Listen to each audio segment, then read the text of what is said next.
നമ്മളെ വില്ലയിൽ A C fit ചെയ്യാൻ വേണ്ടി വന്ന കേട്ടോ. അപ്പോൾ രസകരമായൊരു സംഭവം എന്താണെന്നറിയോ? എ സി ഫിറ്റ് ചെയ്യാൻ വരുന്ന സമയത്ത് നമുക്ക് പുതിയ കാർ ഡെലിവറി എടുത്തിട്ട് അതിനകത്ത് താക്കോലിന് വേണ്ടി എക്സ്ട്രാ പൈസ കൊടുക്കണമെന്ന് പറഞ്ഞാൽ എങ്ങനെ ഉണ്ടാവും സംഭവം? അടിപൊളി എന്ന് പറഞ്ഞ പോലത്തെ ഒരു സാഹചര്യം. അതായത് എ സി വന്ന് ഫിറ്റ് ചെയ്ത ശേഷം ഫിറ്റ് ചെയ്ത ആൾ എന്നോട് പറയാണ്, എല്ലാ എ സി കമ്പനികളും പറയുന്നതാണ് പോലും, ഈ 3 പിൻ ഈ പ്ലഗ് ഉണ്ടല്ലോ, ഇത് നമ്മൾ കാശ് കൊടുത്ത് എക്സ്ട്രാ വാങ്ങിക്കണമെന്ന്. അപ്പം ഞാൻ ചോദിക്കുന്നതാണ്, ഒരു 28,000 രൂപ കൊടുത്ത് എ സി വാങ്ങിച്ച ഒരു കസ്റ്റമർക്ക് അത് കറണ്ടിൽ കുത്തി പ്ലഗ് ചെയ്ത് അത് ഉപയോഗിക്കാൻ പോലുള്ള അവകാശം ഇല്ലാത്തൊരവസ്ഥയാണോ നമ്മുടെ നാട്ടിൽ? ഇതെന്താ എല്ലാ എ സി കമ്പനിയിൽ നിന്ന് ഇങ്ങനെയാണെന്നാണ് പറഞ്ഞത്. ഞാൻ ഒരുമാതിരി ആളെ മക്കാറാക്കുന്നൊരു പരിപാടിയാണ്.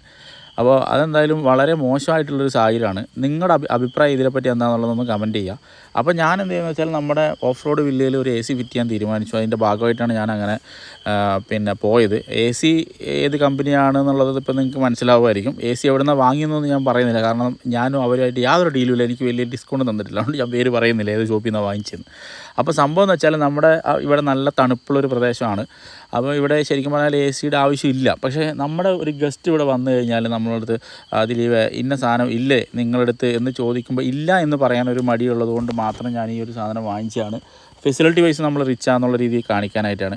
അപ്പോൾ എന്തായാലും അവരുടെ കമ്പനിയുടെ ടീം ആളുകൾ വന്ന് എ സി ഫിറ്റ് ചെയ്തു, വർക്ക് ചെയ്തൊക്കെ നോക്കി, നല്ല കണ്ടീഷനൊക്കെയാണ്, കുഴപ്പമൊന്നുമില്ല, അടിപൊളിയാണ്.